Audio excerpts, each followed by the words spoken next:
ሰላም ሰላም ቤተሰብ በሙሉ እንደምን አደራችሁ፣ እንደምን ዋላችሁ። ሰላምታዬን ካቀረብኩኝ በኋላ እንግዲህ ወደ ዛሬ ዋና ርዕሰ ይገባለሁ። ጊዜ ላለመሻማት ማለት ነው። ርዕሱ እንደምታዩት ለምንድን ነው ኢትዮጵያውያን ግብፅ የኢትዮጵያውያን ጠላት መሆኗን ማወቅ የተሳናቸው በሚለው ርዕስ ስር ነው እንግዲህ የዛሬው ርዕሰ እና እኔ በጣም ነው የሚገርመኝ በአሁኑ ሰዓት አንዳንድ ኢትዮጵያውያን አላስፈላጊ የሆነ ህይወታቸውን መስዋዕት ሲያደርጉ ለማይረባ ለማይጠቀሙበት ደግሞ ሌሎችን ሰው ከሌላው ይማራል።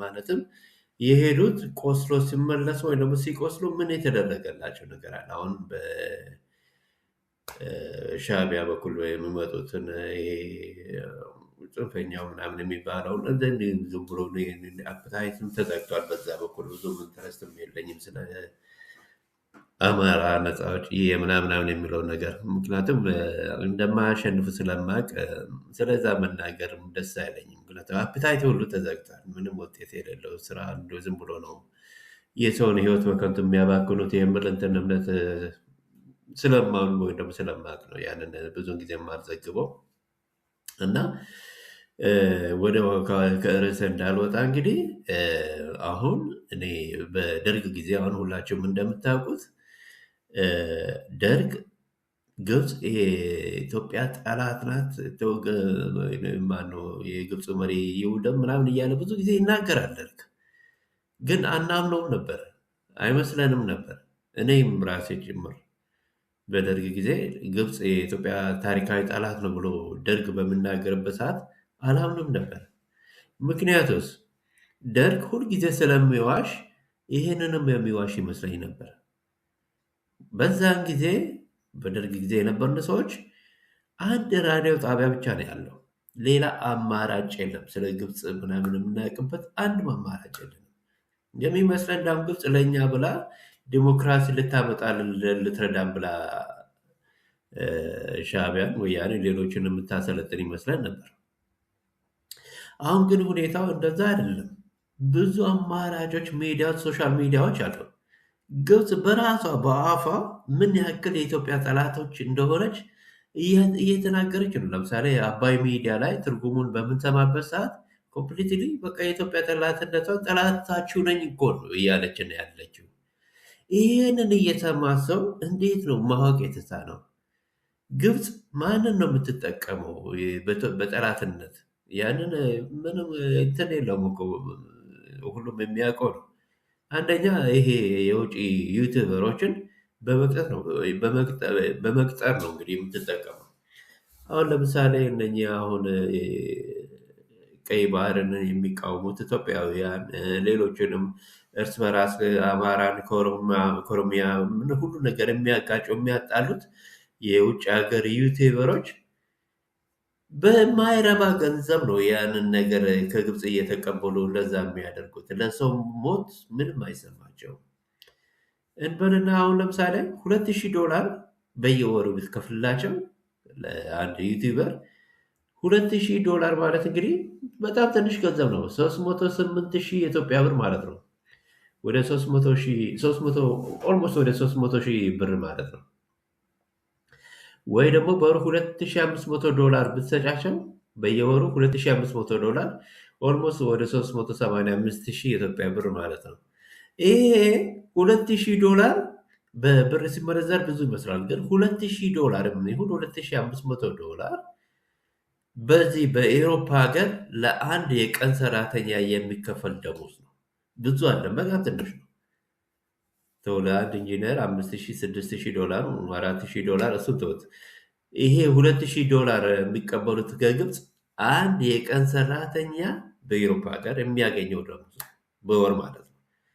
በብር ሲመነዘር ብዙ ሊመስለኝ ይችላል፣ ግን በጣም ትንሽ ገንዘብ ነው። ኦልሞስት የቀን ሰራተኛ ደሞዝ ነው በዚህ ሀገር። ይህችን እንኳን ለማግኘት የማይችሉ ሰዎች ናቸው፣ ዩቱበሮች ናቸው። አሁን ከግብፅ ይችን ገንዘብ ተቀብለው ኢትዮጵያውያንን የሚያጫርቱት። እችን $2,000 ወይ ደግሞ $2,500 ወይም ደግሞ የአንድ ቀን ሰራተኛ ደሞዝ ከግብፅ በመቀበል ሌላውን ደግሞ ዩቱበር የሚከፍላቸው ትንሽ ገንዘብ አለ። ሁሉም ውስጥ ተደማምረው በወር ወደ $3000 ቢሆን ወይ 2500 ወይ $3000 ቢሆን ይሄ ኦልሞስት የአንድ ቀን ሰራተኛ ደሞዝ ነው በዚህ ሀገር። አንድ ቀን ሰራተኛ ምንም ያልተማረው ማለት ነው። ለዚህ ብለው እንግዲህ ወደ ስንት መቶ ሺህ ወይ 50 ሺህ 100 ሺህ ሰው ያልቃል ማለት ነው። እና ይህንን በሚቀበሉበት ሰዓት የግድ ግብፅ የምትነግራቸውን ነገር መናገር አለባቸው። ይሄ ግብፅ ጉሮሮ ግብፅ እነኚህ ሰዎች የምትረዳቸው ወይ ዳይሬክት ላይሆን ይችላል፣ በሻዕቢያ በኩል ይሆናል የምትረዳቸው። ለሻዕቢያ 500 ወይ $5 ሚሊዮን ብትሰጥ ለእነኚህ ኦልሞስት $2000 ከዛ ውስጥ ሻዕቢያ ለእነኚህ ብታከፋፍል 2000 10 ሰው ቢኖር 2000 ጊዜ 10 ኦልሞስት ለ20 ሰው 20 ዩቱበሮች እንበል ወይ 15 ወይ 10 ብዙ አይደለም። ወደ $20,000 ምናምን ብትሰጥ ነው። ግን ሻዕቢያ 5 ሚሊዮን ውስጥ 20 ሺህ ወይ $25,000 በየወሩ ብታወጣ ምንም እንትን ብዙ ከዛ በስንት 5 ሚሊዮን አካባቢ ትጠቀማለች ማለት ነው ሻዕቢያ። እና ምንድን ነው የሚያደርጉት? ሻዕቢያ እነኝህን ሰዎችን ልክ ሻዕቢያ የምትነግራቸው በግብፅ በኩል የመጡትም ማለት ነው የእነሱ ጉሮሮ መሆን አለባቸው። እንዴት ነው ጉሮሮ የምትሆነው? እንደዛ ብላችሁ ተናገሩ ብሎ ነው የሚናገሩት። አማራ ማነው ለምሳሌ ፋኖ ማይታወቅ ምንም ያልተከሰተበት ቦታ ላይ አንድ ብርጌድ የኢትዮጵያ ወታደርን በዛሬው ዕለት በዚህ አካባቢ በዚህ ቀበሌ በዚህ ምናምን ደምስሷል። ምንም የተከሰተ ነገር የለም። ይሄ ውሸት ነው። ሌላ አካባቢ እውነት ይመስለዋል። አይዶን እንግዲህ እንዴት ለምን እውነት እንደሚመስለው ነው እኔ አሁን የሚገርመኝ። ምክንያቱም ብዙ አማራጮች አሉ። ወይ ደውሎ ማረጋገጥ ይቻላል። ሞባይል ቴሌፎን ገበሬ ሁሉ አለው። ብዙ አይነት ደግሞ ሶሻል ሚዲያዎች እውነተኞችም አሉ። ከተለያየ አቅጣጫ እንትን ማወቅ ይችላል። ሁልጊዜ ስለሚዋሹ ደግሞ እንደሚዋሹም ከልምድም ማወቅ ይቻላል። ይህንን ማወቅ የሚቻልበትም እንዴት ማወቅ የተሳናቸው? ግብፅ የታሪካዊ ኢትዮጵያ ጠላት መሆኗን እንዴት ማወቅ ተሳናቸው? አሁን ግብፅ በራሷ አይደለም እንግዲህ ብዙ ጊዜ ተነግሯል ይሄ ነገር በሚዲያዎች ብዙ እንትኑ አለ። አሁን ለምሳሌ ግብፅ የኢትዮጵያ ወደብ እንዳታገኝ የምትቃወም ናት። እንግዲህ ወደብ ማጣት ማለት እንዴት ነው? አሁን እነኚህ ዩቱበሮች ኑሮ ተወደደ፣ እንደዚህ ሆነ፣ እንደዚህ ሆነ፣ በመንግስት ላይ ምናምን መቀየር አለበት ምናምን ብሎ ሊናገሩ ይችላሉ። ምክንያቱም የግብፅ ጉሮሮ ነው የሚናገሩት። እንደዛ ብላችሁ ተናገሩ ይላል። በሌላ በኩል ግን ግብፅ ምንድነው የምታደርገው? የኑሮ ውድነትን በኢትዮጵያ ውስጥ እንዲከሰት ኢትዮጵያ ቀይ ባህር እንዳታገኝ ወይ ደግሞ ቀይ ባህርን አሳልፋ ለኢትዮጵያ እንዲገነጠሉ አድርጓል። እና ይህ የወደብ ማጣት በእያንዳንዱ እቃ ላይ ኑሮ ውድነትን ያስከትላል። አሁን አንዳንዶቹ ስቀልድ ወይ ደግሞ ሲያሽሟጥጡ አንዳንዶቹ እንትን አይቻለኝ። አንዷ ሴትዮ እንቁላል ልትገዛ ሄዳ ስትጠይቀው እንቁላሉ 5 ብር የነበረውን 10 ብር ደረሰ ምናምን። ምንድን ነው ሲባል እንግዲህ ኑሮ ውድነቱን ነው። ነዳጅም ሊል ይችላል ወይ ደግሞ በወደብ ሊል ይችላል። እና ሁለቱም የእንቁላል መወደድ እንቁላሏ ምንድን ነው ከነዳጅ ጋር ወይ ደግሞ ከወደብ ጋር ምን ያገናኘዋል ብለው እየተሳለቁ እየተሳሳቁ የሚገኙ እንትኖች እናያቸዋለን። እና ይሄ እውነት ነው። እንቁላሉ የተወደደበት ዋና ምክንያት ኢትዮጵያ የባህር ወደብ በማጣቷ ነው። ይሄ ይገርማቸዋል። እንዴት ቢባል አሁን ወደቡ ላይ ጅቡቲ 1500 የነበረውን 2000 ብታደርግ የወደብ ክራዩን በሚቀጥለው ዓመት እንቁላሉ ሊወደድ ይችላል። ያ 2500 ለምንድን ነው የሚወደደው? አስመጭና ላኪው የሚያመጣቸውን አልባሳትን ይሁን ማዳበሪያውንም ይሁን ያ የወደቡ ክራይ በሚጨምርበት ሰዓት እሱም በእቃው ላይ ይጨምራል። ያ በእቃው ላይ በሚጨምርበት ሰዓት እያንዳንዱ ገበሬ ጋር ይደርሳል። እንግዲህ ማዳበሪያም ቢሆን የማዳበሪያ ዋጋ ይጨምራል። የማዳበሪያ ዋጋ በሚጨምርበት ሰዓት ማዳበሪያ ለመግዛት ብሎ እንቁላሉን ማስወደድ አለበት ማለት ነው። ነዳጅንም ቢሆን እንደዛ ነው። እና እያንዳንዱ ቤት ነው የምነካው። ስለዚህ ይሄ መነሻ የት ነው ቢባል ግብፅ ነው ማለት ነው። የወደብን እንዳናገኝ እንትን የምታደርገው ሻዕቢያዎች ናቸው እና የኑሮ ውድነትን የሚያመጡት እነኚህ ነገሮች ናቸው እንጂ መንግስት አይደለም። የዓለም ሁኔታም አለ። መንግስት ችርቻሮ ውስጥ የለበትም እዛ ውስጥ እና ከንግድ ጋር የተያያዘው ዋና ነገር ሲወደድ መንስኤው ምንጩ ከላይ ነው። በቃ ከሻዕቢያ ወይ ደግሞ ከግብፅ ነው ማለት ነው።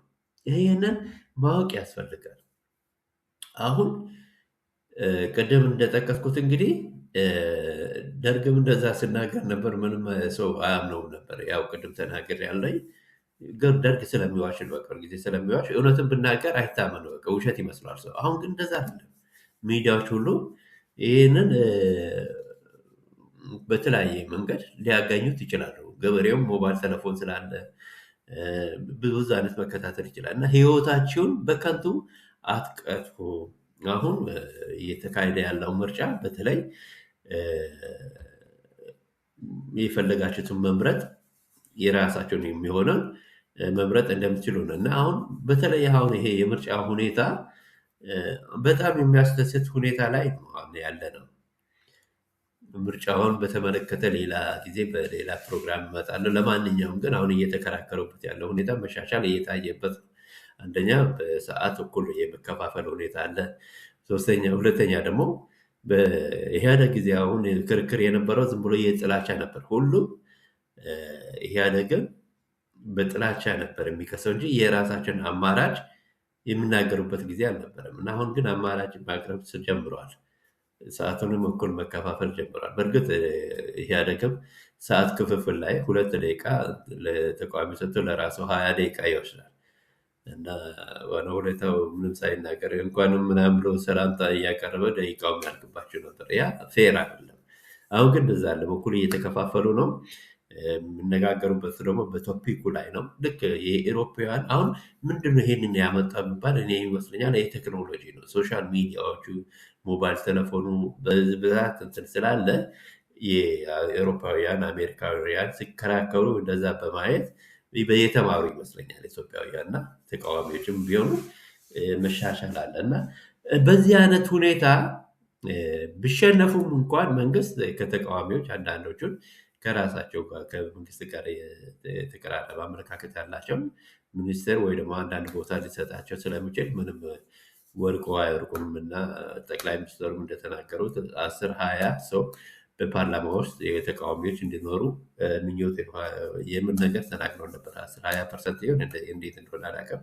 ለስ ያሉ ግን ይህን መናገራቸው ትዝ ይለኛል እና አትልስ ሁሉም ስለ ኢትዮጵያዊነት አመለካከት አንድ እንዲህ እየተደረገበት ሁኔታ ነው ያለው እና በአሁኑ ሰዓት መሻሻል እየታየ ነው ያለው። ስለዚህ እንደ ደርግ ጊዜ አይደለም ለማለት ፈልጌ ነው። የግድ በደርግ ጊዜ ትዝ ይለኛል መንግስቱ ኃይለማርያም ምልክቱ እዚህ ይሆን ምን እንደሆነ አላውቅም። አንድ ሰው ለምርጫ በሚሄድበት ሰዓት እራሱ እዛ መራጭ ያለበት ቦታ ነው ይሄን ዞን ክተት ብሎ ፊት ለፊት ነው የሚናገረው። ያንን ያልከተተ ሰው ቶርችድ ነው የሚደረገው፣ እስር ቤት ይገባል። ይሄ በአይን ያየነው ጉዳይ ነው። በቃ በተግባር ያየነው ጉዳይ ነው እና ስለዚህ ሁሉም እየመጣ እዚህ ክተት ሲባል ያዝ የሆነ ያለበትን ቦታ ነው። ስለዚህ 100% እንትን ያሸንፋል ማለት ነው። ይህን የሚቃወም ሰው የለም። በደርግ ጊዜ ከተቃወመ መቃወም አይደለም ካልከተተ ወረቀቱን ካልከተተ ራሱ እስር ቤት ይገባል። እኔ አንድ ልጅ ትዝ ይለኛል። አንዴ መቀሌ የተያዘ ጊዜ በወያኔ ጊዜ በደርግ ጊዜ መቀሌ እኮ ተያዘች ብለው እንዲህ ከራምቦላ የሚጫወቱበት ቦታ ላይ እንደዛ ስናገር ማን ነገረ ሰላይ ነህ ተብሎ ቶርቸር ገባ። በቃ እስር ቤት። ይህን በመናገር ብቻ ልጁ ያልተማረ ምንም የማያውቅ ነው እና ሁሉ ሰው አይናገርም ነበር፣ እየፈራ ነበር የምኖረው።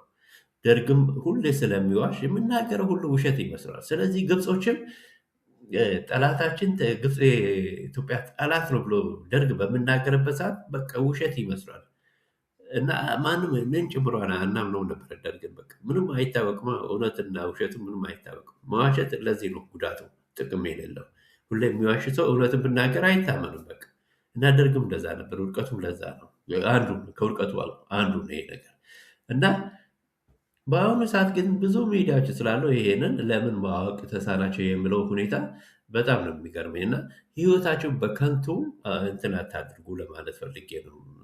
ይሄ የዩቲዩበሮችን በማመን ወይም ደግሞ ይሄ ተቃዋሚ ምናምን ጽንፈኞችን በከንቱ ጊዜ ህይወታችሁን አድኑ። በቃ ሌላ አማራጭ ፈልጉ፣ ኑሯችሁን የምታሸንፉበትን መንገድ። በእርግጥ በአሁኑ ሰዓት የኑሮ ውድነት እንዳለ ነው። ግን ያንን ያመጣው የወደቡ መናር፣ የነዳጁ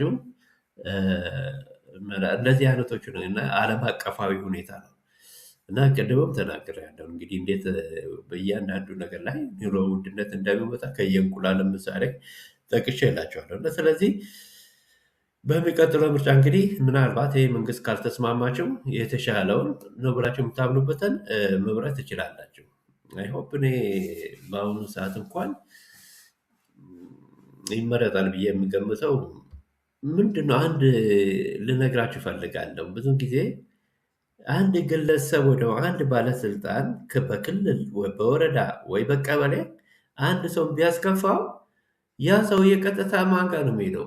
ይሄንን አብይ ነው ያደረገው ነው ብሎ ግን አይደለም።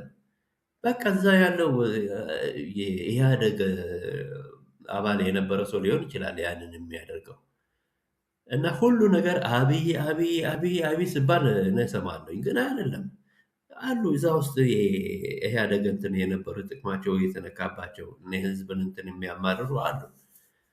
አሁን የአብይ ደካማ ጎኖችን ምንድነው? እነኚህ ሰዎችን ከውስጡ አለመለየት ማውጣት ነው። በቃ በየቀበሌው፣ በየወረዳው፣ በየክልሉ ያሉትን እና ይሄ ደግሞ ለራሱም ምርጫ ላይ ምናልባት አይ ዶንት ኖ በተወሰነ ደረጃ ተጽዕኖ ሊያመጣ ይችላል። ያ የአብይ አንድ ደካማ ጎን ነው። ደካማ ጎን ማለት ያለ ነገር ነው። በቃ አንድ ሰው ፐርፌክት ሊሆን አይችልም። እግዚአብሔር አይደለም፣ እግዚአብሔር ነው በቃ ፐርፌክት። ደካማ ጎን ሊኖረው ይችላል። ይሄ ደካማ ጎኑን ምናልባት በሚቀጥለው ምርጫ ላይ ከምርጫ በኋላ ሊያሻሽለው ይችል ይሆናል ብዬ ገምታለሁ። ከውስጥ ያለውን ማውጣት እና ትክክለኛ ሰው በትክክለኛ ቦታ ላይ መመደብ፣ የህዝብ እሮሮን መስማት። በቃ ህዝቡ ይሄ ሰውዬ አይሆነልኝም ካለ ያንን ማውጣት። በቃ ካልሆነ ትንሽ ህዝቡ ከተማረረ ጥሩ አይደለም፣ ጥሩ አይደለም። ይህን ለማለት ፈልጌ ነው። ለዛሬ ስላዳመጣችሁኝ አመሰግናለሁኝ። ይህንን እንግዲህ የራሴ ምልከታ ነው፣ ያገኙት መረጃ ምናምን ሳይሆን የራሴ ምልከታ ነው ካለኝ ከማየው ከምሰማው ወይ ደግሞ ከኖርኩበትም ሁኔታ እንትን የተገነዘብኩትን ያወቅኩትን ለእናንተ ለማካፈል ብዬ ነው። እንግዲህ የዛሬው አቀራረቤ ትንሽ ከውጭ መረጃ በተለየ ሁኔታ ነው ያቀረብኩት። ስላዳመጣችሁኝ አመሰግናለሁ። ታንክ ዩ ቨሪ ማች። ደግሞ እንትኑን ላይክ፣ ሼር እና ሰብስክራይብ ማድረጉን አትርሱ። ይሄ ሚዲያ ኤካፍ ሚዲያ ይባላል። ኤካፍ ማለት ኢትዮጵያ ኖሌጅ ኤንድ ፋክትስ ሚዲያ ወይም ደግሞ በእውቀትና በእውነት ላይ የተመሰረተ ሚዲያ ነው እና ሎጂክ በሆነ መንገድ ላይ አትለስ በሀሳብ እንኳን በአመለካከትም አይዲያ ላይ ልዩነትም ቢኖር በውሸት ላይ ተመሰረተ አይደለም። በቃ በእውነት ላይ ተመሰረቱ ሚዲያዎች እንትን ነው የሚቀርበው በዚህ ሚዲያ ላይ። ስለዚህ ላይክ፣ ሼር እና ሰብስክራይብ አድርጉ። አመሰግናለሁ።